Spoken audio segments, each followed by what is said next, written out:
There is a lie we tell men after 60. A gentle one, a comforting one. That companionship is always salvation. That love, any love, is better than silence. That being alone is the danger. But no one tells you what happens when the wrong door opens this late in life. No one tells you how little time you have to recover when it does. Picture this: a quiet house that finally learned your rhythm.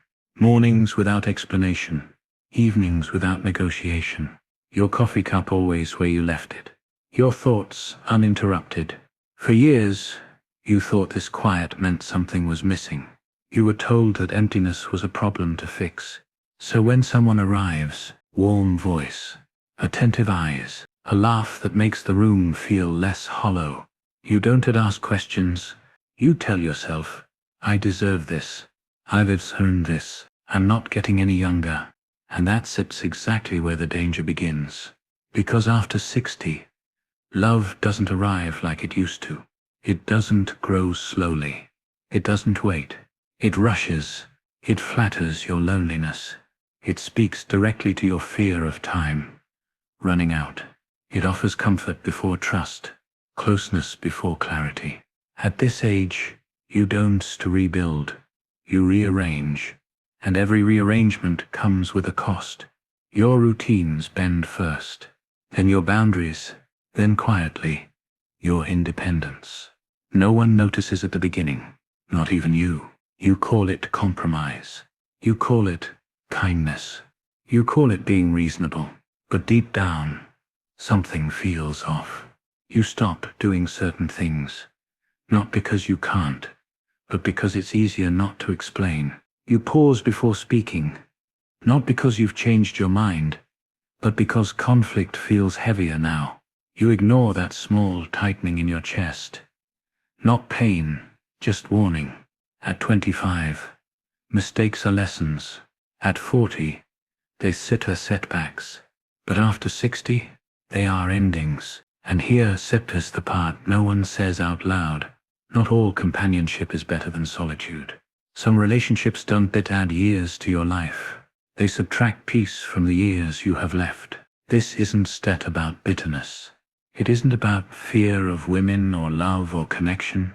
It's about timing, vulnerability, and how easily a lifetime of stability can be undone. Not by cruelty, but by comfort.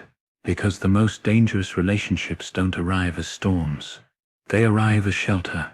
And once you realize what you've given up to stay warm, it's already too late to go back. And that sips when the first crack appears. At first, nothing feels wrong. In fact, it feels right. Too right. The chaos of younger years is gone now. No chasing, no proving, no hunger to be seen. Just calm conversations, slow dinners, shared silences that feel mature, evolved. You tell yourself, this is what wisdom looks like. After 60, stability becomes sacred. You've survived divorces, betrayals, funerals, disappointments that reshaped your spine. You've learned how fragile life really is. So when someone offers peace, you protect it at all costs, even from yourself. You ignore the small adjustments. You wake up a little earlier because they like mornings. You stop certain habits because they worry. You explain your choices, something you haven't done in years without being asked. It feels respectful, considerate, healthy. That sips what you tell yourself. Psychologically, this is the most dangerous phase. Not because of conflict, but because of calm. When nothing hurts, you stop checking for damage. At this age, the mind craves certainty more than truth. You don't want surprises anymore. You want something that feels finished. So when affection comes quickly, when attachment forms fast, you don't question the speed. You call it knowing what you want. History is full of moments like this. Times when people mistook stillness for safety. When warning signs were dismissed because nothing had collapsed yet. Comfort has always been a powerful anesthetic. Friends notice changes before you do. You cancel plans more often. You hesitate when invited. You say things like, maybe another time, without realizing how permanent that phrase can become. They ask if you said okay. You smile. You say you're happier than ever. And you almost believe it. What you don't see, what no one ever sees in this phase, is that the foundation is quietly shifting, not cracking, not shaking, just moving. Boundaries soften. Decisions become shared by default. Your world grows smaller, but cozier, and small worlds feel safer. This is where denial lives. Not loud, not dramatic. It lives in phrases like, it's not a big deal. I don't mind. It is easier this way. At 60, you're still tired of fighting, tired of explaining who you are, so you let things slide. And here's the cruel irony. Nothing bad has happened yet. There's no argument to point to, no betrayal, no obvious loss, just a subtle feeling that you're no longer standing exactly where you used to stand. You don't notice the ground giving way beneath your feet until the first warning sign finally refuses to be ignored. The first crack is never dramatic. It doesn't announce itself. It doesn't shatter anything. It whispers. It shows up as a moment you can quite explain. A look that lingers a second too long. A question that feels less curious and more controlling. A comment disguised as concern.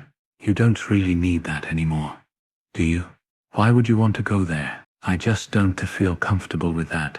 Small sentences, soft voices, nothing you can accuse, nothing you can prove.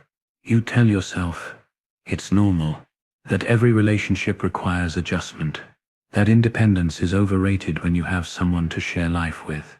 After all, you're not 20. You don't need freedom the same way. That is what you say. But something changes inside you. You start rehearsing conversations in your head before having them. You edit your words before they leave your mouth. You choose silence. Not because you agree, but because disagreement feels exhausting now. At this age, peace feels more valuable than being right. The cracks widen slowly. You hesitate before making plans. You check in first. You wait for approval, without realizing you're waiting. And the most unsettling part, no one told you to do this. That's how subtle it is. Control doesn't always arrive as force. It arrives as preference, as comfort, as I just want what sits best for us. You start confusing closeness with closeness of opinion. Friends feel farther away now, not because of conflict, but because explaining feels complicated. They wouldn't understand. It's easier to drift than defend, so you drift. Late at night, when the house is quiet again, a strange thought crosses your mind. You're not lonely, but you is not entirely yourself either. Something essential has gone quiet. You dismiss it. You remind yourself how long it took to find this connection, how many years you spent alone, how foolish it would be to question happiness now. You tell yourself, don't sabotage this. But cracks don't get close when ignored. They wait. They deepen beneath the surface. And one day, without warning, you realize you're standing in a life that no longer feels fully yours. And that sips when the tension begins to grow. By the time you notice the weight, you've already been carrying it for a long time. The changes are no longer invisible now. They have become habits. You don't ask where you're going. You inform. You don't decide. You discuss. And slowly, you stop expecting to be heard. Not because they silence you, because you learned it's easier this way. This is the phase where denial becomes active. You defend what you once questioned. You explain away moments that made you uncomfortable. You say things like, they didn't mean it that way, or I just being sensitive. At 60, you don't want to admit you misjudged something. The idea of starting over feels heavier than almost anything. And so when control sharpens, you soften. When boundaries are tested, you move them. When independence becomes inconvenient, you sacrifice it. One piece at a time, people around you begin to notice. They hear it in your voice, See it in how you hesitate. Feel it in the distance that sep's grown between you. They try to speak up. You shut it down gently. You say, "You don't see what I see." You say, "It's different," when you stir in it. And maybe it is. Here is the quiet truth. At this stage of life, leaving feels like failure. Not just relational failure, but existential failure. You start asking yourself terrifying questions. What if this is the last chance? What if I end up alone again? What if I don't just have the strength to rebuild? So you endure. Society praises this endurance. It calls it loyalty. It calls it maturity. It calls it making it work. But endurance without freedom is just a slower kind of collapse. The tension is constant now. Not loud, but persistent. You feel it when you hesitate to speak your truth. When you compromise things that once felt non-negotiable. When your world continues to shrink, and no one questions it. Not even you. And then comes the realization. Not all at once. Not in a moment of clarity. But as a heavy understanding that settles in your chest. You didn't start lose yourself suddenly. You gave yourself away carefully. And somewhere deep inside, you know, there was a moment you could have stopped this. But that moment is already behind you. There is always a moment. Not the loud one. Not the explosive one. The quiet one. It stays the moment you feel the warning clearly. And choose not to act. Maybe it was a conversation you postponed. A boundary you meant to restate. A truth you almost said. Then swallowed. At 60, courage has a different weight. You know exactly what conflict costs now. This is where everything could still have been saved. Not by leaving, not by fighting, but by naming the truth while it was still small. Instead, you told yourself it could wait. That timing mattered. That love required patience. So you stayed quiet, and silence, once practiced, becomes permanent. After this point, choices stop feeling like choices. They feel like obligations. Like responsibilities. Like something you owe, rather than something you want. Your life begins to organize itself around someone else's comfort. Slowly, naturally, irreversibly. You notice it when you look at old photos. When you remember how you used to move through the world without asking permission. When you realize you no longer recognize that version of yourself. Regret doesn't scream. It sits beside you. It waits for quiet moments, for sleepless nights, for the times when you wonder how this became your life. And the cruelest realization arrives last. Leaving now would cost more than staying. More energy, more explanation, more time you don't feel you have left. So the door closes, not with a slam, but with acceptance. And once it closes, it never opens the same way again. Nothing falls apart all at once. It erodes. The collapse doesn't look like chaos. It looks like routine. Days repeat. Conversations stay shallow. Emotions flatten. Not from peace, but from preservation. You've learned what not to say, what not to want, what parts of yourself cause friction. So you hide them. Confusion sets in. Not dramatic confusion, but a dull fog. You struggle to remember when you last felt excited. Not happy, excited. Alive in your own skin. The days move, but something inside you stands still. Fear doesn't arrive as panic. It arrives as resignation. You stop imagining different futures. You stop asking what if. You focus on getting through. At this age, endurance masquerades as strength, and then there is silence.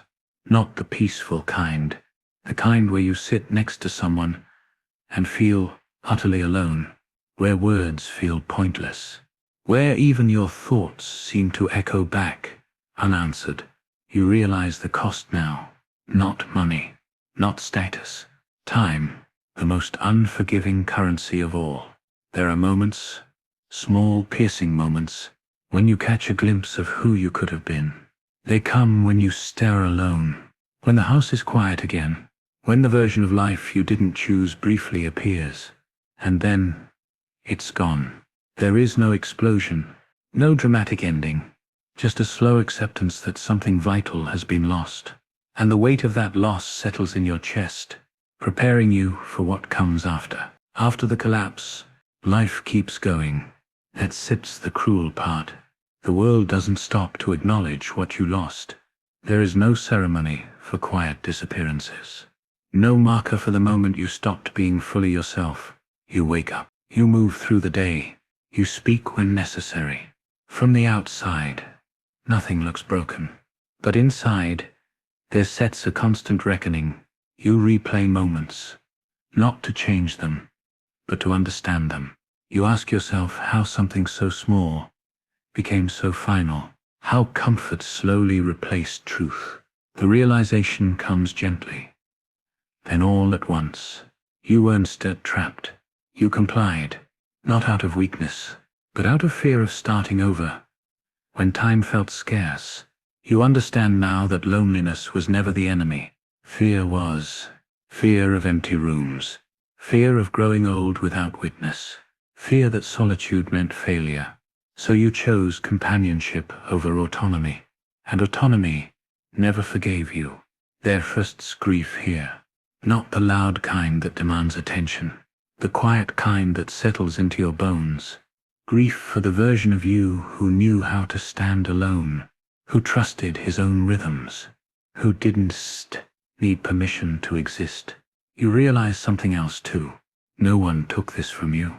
You handed it over, piece by piece, because you believed love required sacrifice. And now, in the aftermath, the truth is unavoidable. The cost was never visible at the beginning.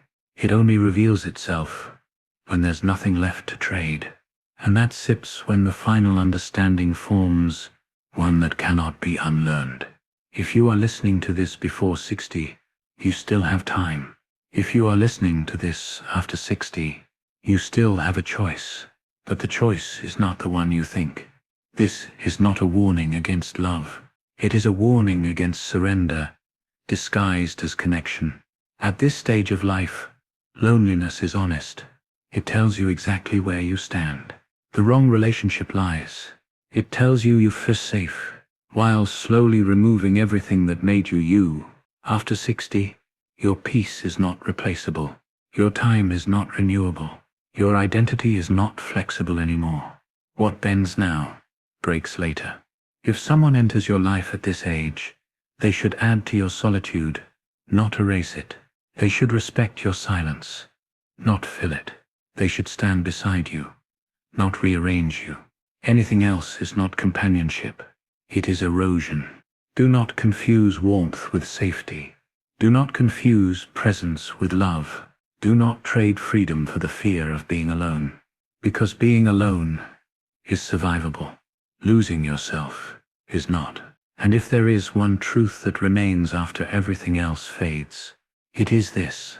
The most dangerous relationship after 60 is the one that makes you forget how complete you already were. And once you forget that, there is no one left to come back to.